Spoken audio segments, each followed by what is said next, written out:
Este video tratará sobre la educación y las diferentes etapas de la historia, así como sus principales características e influyentes que ayudaron a formar la educación en esas etapas.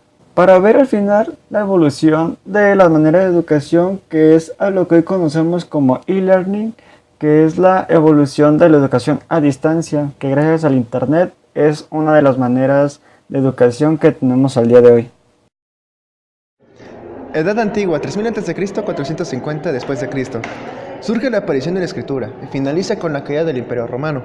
Sus principales civilizaciones fueron Mesopotamia, considerada la cuna de la civilización ya que se establecieron organizaciones sociales y políticas.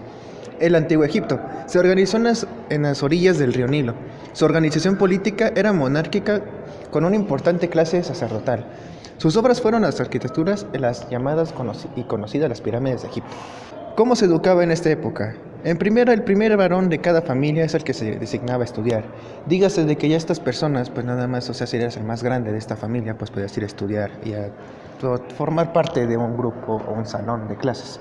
Que tal como ese tiempo eran unas sociedades, era alguien que se ponía enfrente de todos y pues ya todos estaban hablando con él y interactuando con él, ya sea con sus ideas y o pensamientos que éste tenía. Los principales autores más representativos de esta época fueron Aristóteles, Platón, Sócrates y el muy gran conocido faraón Tutankamón. Edad Media, 500 a 1450 después de Cristo. El feudalismo fue el sistema feudal que fue el modelo importante durante el medievo, ya que con este pues impartían ya sea seguridad y fuerza militar a todos los campesinos que trabajaban en las tierras. El campesinado eran los pobres y trabajadores que no tenían mayores propiedades a que constituyendo el peldaño inferior a la pirámide. Trabajaban para sus respectivos señores feudales. El clero era la iglesia que detentaba un enorme poder, ya que había acaparado el conocimiento e incluso los reyes eran coronados por emisarios del Papa. La Iglesia además poseía un poder moral y espiritual con impacto real sobre la sociedad, con organizaciones como la Inquisición que ejercía castigos y decisiones. La nobleza eran los aristócratas que eran nacidos de familias pudientes y de sangre azul, por lo que eran descendientes a su vez de otros nobles y terratenientes que controlaban el mayor valor de la época, las tierras. Las cruzadas. Dado de la posición de la tierra, era un factor clave para el crecimiento económico. Las invasiones armadas para conquistar más tierras eran moneda corriente. Entre el siglo XI y XIII tuvieron lugar 9 guerras santas o cruzadas, como se les conocía, pues los soldados cristianos iban pintados con una cruz a combatir a judíos, paganos y practicantes del Islam en la Tierra Santa. La manera de educar en esos tiempos era más o menos que un noble estuviera enfrente de todos y que este noble estuviera impartiendo lo que él sabía a los plebeyos, en este caso a los alumnos o personas de que estaban asistiendo a sus clases. Dichas clases no iban más lejos de estar siempre a favor de la nobleza y siempre se tenía que obedecer sin ningún reproche a dicha persona, ya sea rey o reina, o inclusive algún príncipe o señor feudal que estuviera en el cargo en ese momento. Los principales autores de la Edad Media fueron Giovanni Pisano, Nicolás Pisano y Gilles de Sive. Edad Moderna, de 1450 a 1800. La Edad Moderna es el tercer periodo histórico en el que comúnmente se divide la historia universal. Es considerada una de los afianzamientos de las ideas, del proceso, la comunicación y la razón. Sus principales características fueron el Renacimiento, una de las grandes revoluciones que trajo consigo la Edad Moderna. Tuvo que ver con el nuevo aliento a las artes y al pensamiento occidental, fruto del éxodo de los pensadores griegos de la antigua Bizancio, conquistada por los otomanos hacia Italia. Cambios políticos. La Edad Moderna traerá consigo numerosos cambios políticos, muchos de los cuales ya habían empezado a gestarse en el medioevo, como el surgimiento de la burguesía mercantilista, que asumiría posteriormente el rol político protagónico en sustitución de la antigua aristocracia y del clero. Cambios económicos. El encuentro entre las diversas regiones mundiales, Eurasia, América y Australia, dará pie a la construcción de un mercado global de bienes que tendrá como epicentro a las grandes ciudades de los reinos europeos y asiáticos. La educación en la Edad Moderna. La Edad Moderna es un periodo histórico comprendido entre fines del siglo XV y el siglo XVIII, más precisamente entre el descubrimiento de América en 1492 y la Revolución Francesa en 1789. En esta etapa especialmente conviene destacar el debilitamiento de los estamentos dirigidos en que se divida la sociedad feudal, el despegue de la industrialización y el surgimiento de la burguesía como clase social con gran poder económico, que necesita educarse con un mundo de ideas más abiertas que el cerrado pensamiento religioso medieval, y que tendrá en educación su punto culminante en las postrimerías de la modernidad, con el movimiento de la Ilustración del siglo XVIII. Los principales autores de esta época fueron Copérnico, Leonardo da Vinci y Nicolás Maquiavelo. Edad contemporánea de 1800 a 1945. La edad contemporánea o moderna es el periodo histórico que comienza en el año 1789 con la Revolución Francesa y continúa hasta el presente. Durante este periodo histórico se consolidó el sistema capitalista y tuvieron lugar las dos grandes guerras mundiales. Características principales. Descubrimientos científicos. Es un periodo de grandes avances y descubrimientos científicos. Algunos de los grandes inventos se detallan a continuación. En el año 1800, Volta inventa la pila eléctrica. En 1807 se inventa el barco a vapor. En 1885, Pasteur descubre la vacuna contra la rabia. Esto eleva el promedio de la vida de la sociedad. En 1899 se populariza el uso de la aspirina. La educación en la edad contemporánea. La última etapa de la edad moderna, la Ilustración o siglo de luces, se caracterizó por el racionalismo, la búsqueda de la felicidad, la creencia con la bondad del hombre, el optimismo y el laxismo. Posteriormente, la edad contemporánea se caracteriza por las revoluciones y por las grandes transformaciones artísticas, democráticas, sociales, políticas, tecnológicas y económicas. Se considera que la edad contemporánea tuvo sus inicios en el siglo 1789 con la Revolución Francesa, que provocó la caída del antiguo régimen existente en Europa y abrió el camino a nuevas formas de organización política y social. Sus principales autores fueron Camilo José Cela, Miguel de Live e Ignacio Aldecoa. Edad posmoderna, desde 1945 a la actualidad. ¿Qué es el posmodernismo? El posmodernismo es un movimiento artístico, cultural, literario y filosófico que surgió en la segunda mitad del siglo XX, más específicamente a partir de la caída del muro de Berlín. Las características del posmodernismo. Antidualista. El modernismo se basó en la idea dual como concepción del mundo, Oriente-Occidente, hombre-mujer, rico-pobre, blancos-negros, etc. Pero para el posmodernismo esta idea anula otras tantas. Cuestionamiento de los textos. Durante la posmodernidad se empieza a pensar que los autores de textos no son neutrales, más bien intentan expresar un punto de vista, pero lo hacen como algo absoluto, cuando ciertamente la realidad nunca es absoluta y depende de diferentes miradas y diversos enfoques. Medios de comunicación. El exceso de información viene de la mano del nacimiento o expansión de los diferentes medios de comunicación de masa. Así, durante esta etapa se consolida y masifica la televisión como medio de comunicación por excelencia desde el nacimiento de este periodo. Posteriormente llegarán los medios digitales para sobrecargar de información, colaborando de este modo con el incremento en los datos que se transmiten. La posmodernidad educativa en sus diferentes modalidades, corrientes, leyes y prácticas pedagógicas fue sustituyendo progresivamente la importancia central del conocimiento por otras habilidades o competencias. Si las sociedades industriales tenían una continuidad y linealidad que nos permita construir nuestra biografía personal y profesional como una narración continua, esa postmodernidad reconoce la fragmentariedad de los procesos económicos y sociales, de ahí que los procesos educativos se transformasen en coherencia. Los principales autores de esta época fueron Jean Baudrillard, Michael Foucault y Cornelius Castoriadis. Educación en México en la Nueva España. Fue en la época colonial la educación de los indígenas consistía en la enseñanza, la doctrina cristiana y las costumbres españolas. El campo de la educación se había consolidado una estructura de enseñanza en todo el virreinato de la Nueva España. El eje principal de la instrucción de los niveles inferiores de la universidad fue la Compañía de Jesús. 21 años después fue fundada la Universidad de México en 1551 y ahí llegaron los primeros jesuitas de la Nueva España. Es así como en 1536 se fundó el Colegio de Santa Cruz del Tlatelolco al lado del convento de los franciscanos. Primeras escuelas. La mayoría de los casos se reunían la población indígena en los patios de las misiones, conventos en parroquias donde un misionero español los catequizaba. Es así como en 1536, con 60 estudiantes en un inicio, se funda el Colegio de Santa Cruz de Tlatelolco, al lado del convento de los franciscanos, en lo que es hoy la capital de México, en el convento de San Francisco de México. El monje franciscano Fray Pedro de Gante funda una escuela en donde acudían hasta 1000 niños. La disposición real para recoger y sustentar por cuenta del gobierno a los niños mestizos, hijos de españoles, abandonados por sus padres. Fue el origen del establecimiento del Colegio de San Juan de Letrán. Los principales autores de esta época fueron Sor Juana Inés de la Cruz, Carlos de Sigüenza y Miguel Cabrera. La educación en la Revolución Mexicana. A casi siglo de distancia, más la mitad de la población carece de seguridad social, la mayoría labora en la informalidad y la proporción de trabajadores sindicalizados con las prestaciones de ley es muy notoria.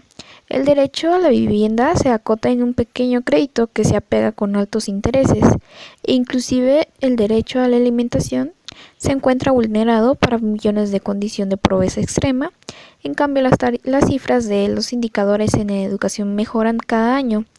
La cobertura en primaria es de 109% superior a la demanda y de eficiencia terminal, 96%, por ejemplo, mientras la Constitución de 1857 establecía como único principio para la educación el que fuera libre. La de 1917 determinó dos más que la condicionaron y le dieron orientación: laicidad y gratuidad. Un tercer principio no explícito, pero necesario para hacer cumplir los otros, ha sido el monopolio del Estado de la función educativa, para hacer de la escuela un medio de realización de principios revolucionarios, elevar el nivel de vida de los más pobres e integrar la población. Aunque su éxito en el primero es relativo y desigual, en el segundo ha sido muy eficaz para contribuir a la formación de una identidad nacional compartida. Al término de la Revolución, el principio de gratuidad estaba considerado solo para la educación primaria de las escuelas oficiales. Ahora esta obligación lleva a nivel medio superior y en media medida se cumple en el superior. A partir de 1944, este principio se amplió con el libro de texto oficial y se consolidó como política de Estado con la creación de la Comisión Nacional de Libros de Texto Gratuitos en 1958. Comparativa en Oriente y Occidente. Dos modelos educativos comparados. Dos modos de enseñar con distintos resultados. Las brechas que separan al sistema de educación norteamericano del japonés y el chino. Familia, escuela y entorno cultural, todo tiene que ver. El sistema educativo japonés se mantiene con una organización centralizada y con un fuerte control curricular por parte del Ministerio Nacional. Por el contrario, aun cuando en los Estados Unidos hay una fuerte resistencia frente a estas características, la necesidad de lineamientos curriculares nacionales está siendo discutida. En China y en Japón tienen 240 días de clase al año, contra 180 en los Estados Unidos. La extensión del horario y las actividades diarias son muy distintas en cada país. En China, los niños pasan entre 1.500 y 3.000 horas más en el colegio que sus pares americanos. La extensión de la jornada y del año escolar surge como un primer escalón en un conjunto de media e implementar para el mejoramiento de la educación americana. Probablemente más importante que la cantidad de tiempo que pasan dentro del colegio sea la distribución del máximo en la relación con los recesos, actividades extracurriculares y las actividades académicas propiamente dichas. Excepto durante las breves vacaciones, los maestros chinos y japoneses permanecen en la escuela todo el año, pudiendo los niños continuar recibiendo apoyo de ellos, quienes aprovechan e inician nuevos proyectos. En el aula, la educación refleja los valores de la sociedad. La sociedad americana trata de atender las necesidades propias de cada niño, su individualidad, facilitándole el camino a través de optimizar el desarrollo de sus habilidades. Los asiáticos hacen pocas concesiones a las dificultades y habilidades de cada uno, pero en contraposición ponen al centro en elevar al nivel general del grupo. A partir del esfuerzo individual, todos juntos deben aprender lo mismo. La historia de las telecomunicaciones tiene su origen desde que el hombre tuvo la necesidad de comunicarse más allá del alcance de su voz. En la época moderna, las telecomunicaciones tuvieron su origen con el descubrimiento de la electricidad en 1752 por Benjamin Franklin. La era de la telegrafía. En 1844 se tiene el nacimiento de la telegrafía, la primera forma de comunicación eléctrica, y fue inventada por Samuel Morse y se tuvo a finales de ese mismo año el primer enlace telegráfico entre las ciudades más importantes de los Estados Unidos de esa época, que es Washington, D.C. y Baltimore. Luego viene lo que es la era del teléfono, que 2 años después de la creación del multiplexor, en 1876, se otorga la patente a Alexander Graham por el derecho del teléfono, desarrollando en años venideros el primer enlace telefónico con 8 líneas. Luego viene la era de las comunicaciones inalámbricas, el radio. En 1896 fue cuando se empezó a desarrollar lo que son las telecomunicaciones inalámbricas creadas por el radio. El origen de Internet se remonta desde hace varios años atrás como un proyecto de investigación de redes de conmutación de paquetes dentro de un ámbito militar. A finales de los años 70, en plena Guerra Fría, el Departamento de Defensa americano llegó a la conclusión de que un sistema de comunicaciones era demasiado vulnerable.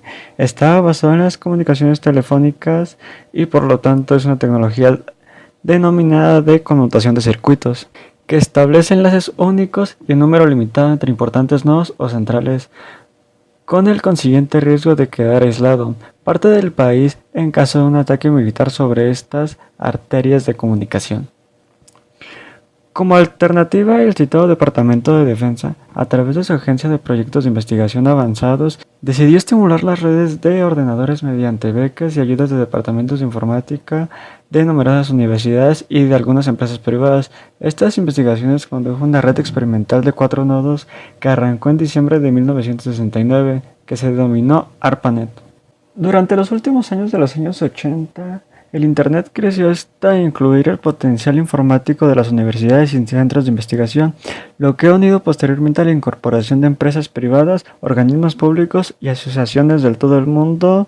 Supuso un fuerte impulso para Internet, que dejó de ser un proyecto con protección estatal para convertirse en la mayor red de ordenadores del mundo. La educación a distancia se refiere a la forma en la que los alumnos no necesitan estar necesariamente en el aula. Su base es el material de trabajo, los estudiantes, el tutor y el equipo de apoyo para el buen funcionamiento del programa. Está disponible para cualquier tipo de estudio, aunque comúnmente se usa para estudios universitarios. Una referencia antigua de esta modalidad fueron los bien recibidos cursos por correspondencia. Estos se iniciaron por la necesidad de impartir enseñanzas a los alumnos que vivían en lugares aislados, para los que su traslado a la escuela eran imposibles, y por la misma razón no les podían construir un colegio. Tales cursos se ofrecieron al nivel primario y secundaria, siendo a menudo los padres quienes supervisaban el progreso educativo de los alumnos. El funcionamiento de la educación a distancia por correo es en el que el alumno está en contacto con su tutor y recibe el material necesario para desarrollar las unidades que comprenden el programa de estudios. Con el apoyo del material, el estudiante resuelve los ejercicios prácticos regresándolos por el mismo medio para ser revisados. El e-learning. El e-learning se entiende como los procesos de enseñanza-aprendizaje que se llevan a cabo a través de Internet, caracterizados por una separación física entre profesorado y estudiantes, pero con el predominio de una comunicación tanto síncrona como asíncrona, a través de la cual se lleva a cabo una interacción didáctica continuada. Además, el alumno pasa a ser el centro de la formación al tener que autogestionar su aprendizaje, con ayuda de tutores y compañeros. Las características de esta modalidad es que desaparecen las barreras espaciotemporales. Los estudiantes pueden realizar un curso en su casa o lugar de trabajo, estando accesibles los contenidos cualquier día, cualquier hora. Comunicación constante. Entre los participantes, gracias a las herramientas que incorporan las plataformas de e-learning, están en constante comunicación debido a las nuevas tecnologías.